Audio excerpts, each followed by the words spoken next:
Napansin mo ba?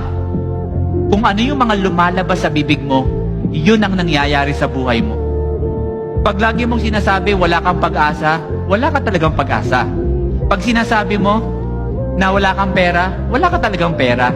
Pag lagi mong sinasabi na hindi ka nagagaling, hindi ka na talaga gagaling. Because sabi ng Biblia, the abundance of the heart, the mouth.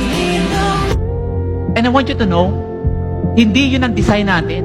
Kasi minsan, nakakalimutan natin yung identity natin, di ba? Ipapaalala ko lang kung sino ka. Anak ka ng Panginoon at malaki ang plano niya sa'yo. At ang gusto niya ay ikaw ay lumaban. So I want to pray for you as I end. Sa mga tao dito na feeling mo lagi you are defeated or feeling mo na parang wala kang pag-asa sa buhay, I want you to know, nagkamali ka man minsan, that is not your identity. Yes, nadapa ka, pero that's not your identity because your identity comes from the Lord.